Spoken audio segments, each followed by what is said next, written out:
in Memphis, maybe. I want to say it was in Memphis. I want to say it was Memphis, but it was a lady. She had took her car. Now she had a Mercedes. Now listen, everybody like I know for me when I had my last car, I loved my car. I had a 2022 Ford Taurus SEL, full luxury edition. Okay, I ain't had my brains blowed, but I love the car. So we consider our cars to be our babies. Check out this story about what she took her car to the dealership. And when she took her car to the dealership, she was at home one night, laying in her bed, drinking her wine. And baby, she got a notification that her car was moving. Now she took her car into the shop to get fixed. But I want you to hear what she had to say about it. Check out this story. It's big. It's big here. People steal cars all the time, so I never thought it was someone from Mercedes. No one ever wants to be a victim of a car theft, but it's a sad reality for many in our community. But what about when your vehicle is taken by someone who claims they have a right to be in your ride? Chief Consumer Investigators Annetta Lowe has details about a bizarre case that ended in criminal charges and raises questions about repairs for all of us.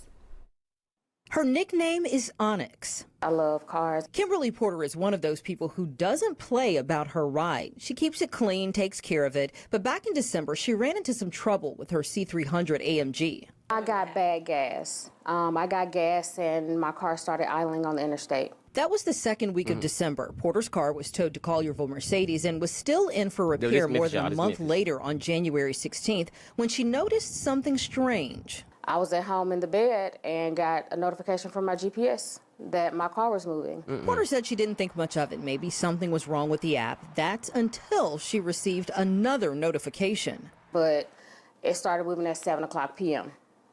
on a Friday night. Her tracker's position history showed her car on the street by Collierville Mercedes until 5:59 p.m. Then Cordova some 2 hours later. Just before 8:30, the location shows 2670 North Germantown Parkway. That's the address for Jay Alexander's. So then it pinged again at 12:14 at TJ Mulligan's.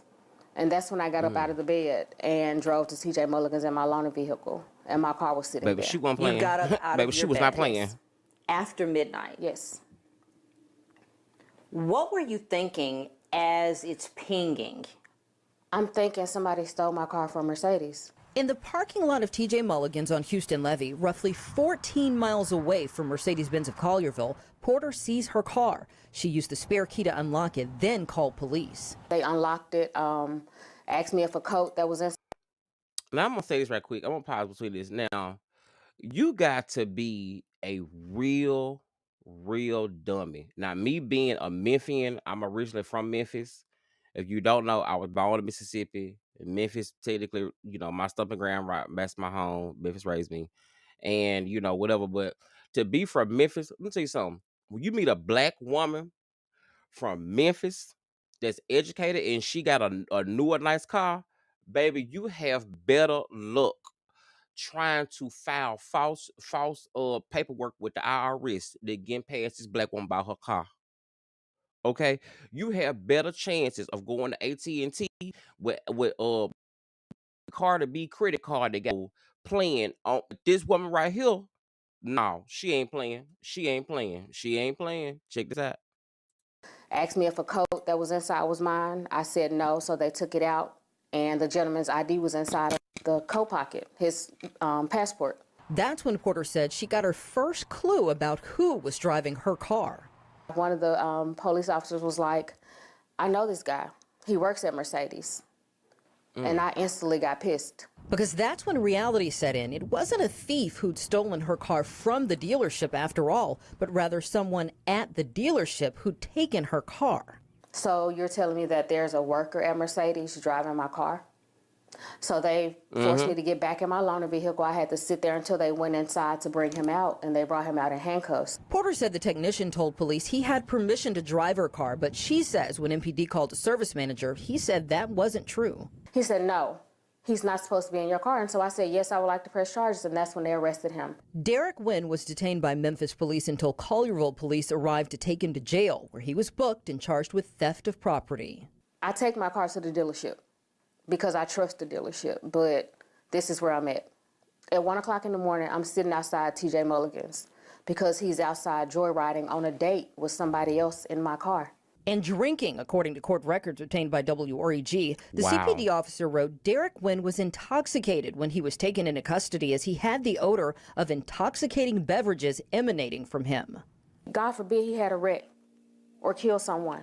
He was Right. drinking. Then Porter says things went from bad to worse when a representative from the dealership called her the following day and said her car was ready and she needed to pick it up immediately. They literally told me, if you don't have our loaner vehicle back here by 6 o'clock, we'll report it stolen. And Porter says that was after they asked her to drop the charges against Wynn. He said that we really need you to drop these charges against our employee. Wait a minute. So clearly, this is one of their good workers.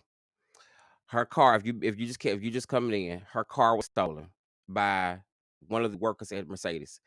Her car she had put bad gas in her car. She had took her car to the dealership to go get the car fixed. Now, while she was at home, now this is after 7 o'clock, and you had been drinking. So yeah, you stole the car and you drinking in this woman's car.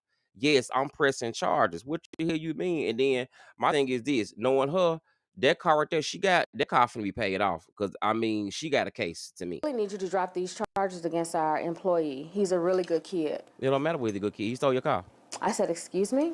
Porter says she pressed to find out why Wynn was in her car after hours. She said the general sales manager told her repair orders signed by customers authorized technicians to drive the vehicles to diagnose the problem, and it's something they do all the time. Memphis. You can't You not do in what Memphis, all the baby. time? You drive people's cars all the time? You bar hop all the time? Like, it's not okay. He wasn't just test driving it to see if it was working. He was out over 5 hours. Wow. In addition to the theft charge, Wynn is also facing a civil case filed by Porter against him and the dealership. Kevin Snyder is her attorney. Do you have concerns that Kim isn't the only person this possibly could have happened to? Oh, Absolutely. absolutely. Class action. When you have a dealership stand behind what, in my opinion, is criminal behavior of an employee, there's no question in my mind that this has occurred before. Snyder also has some advice for all consumers taking their car in for repairs. I would caution anybody that puts their car in any facility, find out what the details are. Make a specific instruction when you get there. Say, hey, I don't want you driving my car unless you call me first. I just feel like if I didn't have my third-party GPS, I would have you never wouldn't. known. Now, Porter told us she actually never signed a repair order because her car was towed to the dealership. We reached out to Collierville Mercedes to ask about their policy, if Wynn was still employed, and get some other answers. The general sales manager, Harold Williams, said they're unable to respond because Guarantee you this. Listen, bump that. Guarantee you this. He was drunk. He was with his friends. He was out doing too much. Thankfully, he didn't hurt nobody, but her car finna get paid off. And for them to call her and say, drop the charges, man, hell, I mean, I get it, but y'all paying my car off first? You know, y'all believe the woman. She one of them. She one of them sorority sisters, whatever they say. You know, she don't play like that. All right, so that was that. So please keep a bag up. You can take your car to the shop. Keep a bag up. Like that concern me. So I want to show y'all that keep a bag up on your car. You just never ever know.